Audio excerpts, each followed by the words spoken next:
A world heavyweight showdown this Saturday between British Nigerian Anthony Joshua and Ukraine's Alexander Usyk. Anthony Joshua has called the fight a must-win as he looks to reclaim the world titles he lost in their first fight last September. Must win. I like the pressure. It's been tough.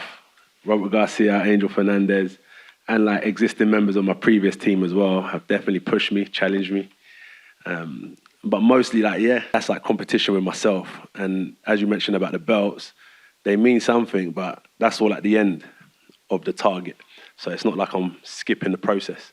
So I'm focused on the process. Usyk jumped up a division after becoming undisputed world cruiserweight champion in 2018. He's been back in Ukraine fighting against the Russian invasion as part of the country's territorial defense forces, but left in March to train for the Joshua rematch.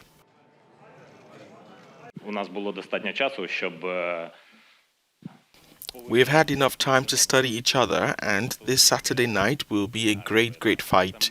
We were born to compete for life, for belts, for everything. It will be the second time Joshua will be fighting in Saudi Arabia after the 2019 victory over Andy Ruiz Jr. in Diriyah. As well as the 3 world titles, Joshua and Usyk will also fight for the Ring Magazine belt after Tyson Fury vacated it last week. Dressed in jeans, sweatpants and abayas, dozens of Ethiopian schoolgirls practice the art of nailing a landing and finding their balance and their confidence as they zip across a skate park in Addis Ababa. They are members of the Ethiopian Girl Skaters, an all-female group pushing back against gender stereotypes and having fun doing it. When you being a woman or a girl, it's very hard. Even to skate around the boys, it's kind of really hard because people think that like girls should have to help their parents at the house. So there are a lot of girls in the streets with no jobs, and a lot of girls who need more activities to be busy on than spending their time in bad areas and doing bad things. So we give them time here to teach them how to skateboard. Founded in December 2020, mentors in this organization say they have taught more than 150 girls how to skate. It helped me to defeat my fears and to not give anything about what people say about me, what people say about me being a girl and doing such stuffs, which is not something normal for the society. But I just enjoyed it. It makes me happy, even just I can't explain it. Although Ethiopia is home to many skateboarding groups, they are largely dominated by male skaters. With time, the women skateboarders have learned to cope. 5 years ago, thousands of shacks housing families stood on this land. Now a monument commemorating the victims of a devastating mudslide stands. On that day in 2017, a section of the Sugar Loaf mountain gave way after days of heavy rain, burying entire neighborhoods in red mud.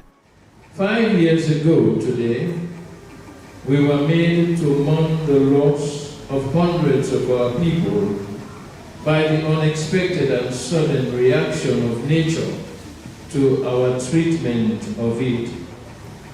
On the 5th anniversary of the disaster, survivors and government officials gathered to remember and to reflect on the government's readiness to mitigate future tragedies. For those who lost homes and loved ones, there is still no closure. I lost more than 20 family members, including my aunt's children, my brother's children. I can say 25 people died from my family. Now, conservationists worry that authorities have not learned from the tragedy and that poor governance could lead to another disaster. People still build in ecologically sensitive zones and deforestation is rife. We keep on sensitizing people to make sure that they should be nature friendly, and that notwithstanding, we also make sure that monitoring of the area be actually taken care of. we'll say some people may want to take the chance to come erect houses or do any other thing. But I think we're on top of situation. We'll make sure we monitor so that such event will not occur again. Today, although most of the rubble has been cleared, a muddy red scar remains on the mountain side.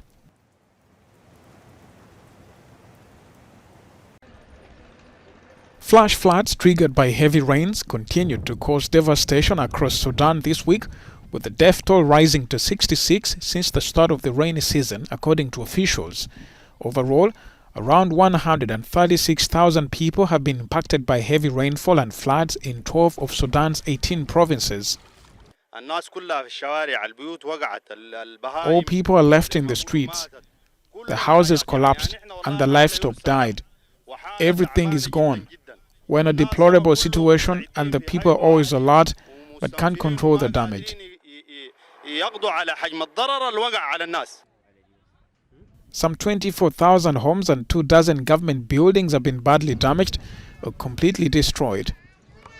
The rains have also washed away roads and bridges, paralyzing communication links.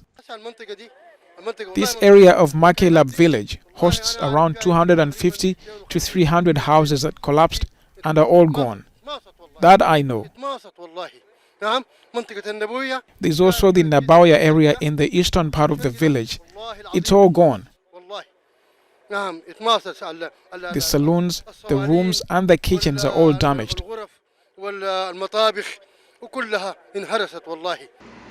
Sudan's rainy season usually starts in June and lasts until the end of September, with floods peaking in August and September. More than 80 people were killed last year in flood-related incidents. A solemn ceremony for a man of playful character. Senegalese-born and TikTok megastar Khaby Lame became an Italian citizen Wednesday. The comic performer, who arrived in Italy as a toddler, swore to be faithful to the Republic and to observe the Constitution and all laws. Well, I am very proud because I already felt Italian before. I mean, before today. It is not that before signing I did not feel Italian, so very little has changed. It is in the Chivasso city hall that Lame received a new citizenship. He grew up in a poor area of the city, which is located outside of Turin. When COVID hit, he lost his work and turned to social media, only to become a superstar.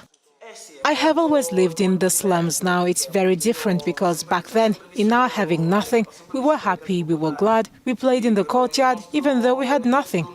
Anyways, yes, it's another reality. It's a whole new world to which I still need to get used to, but I am gradually adapting. Lame, like many children to migrant parents in Italy, had to wait to become an adult before receiving the citizenship. It is a new chapter in the life of the public figure. The most followed TikTok user in the world now works with brands and gets sponsorship contracts.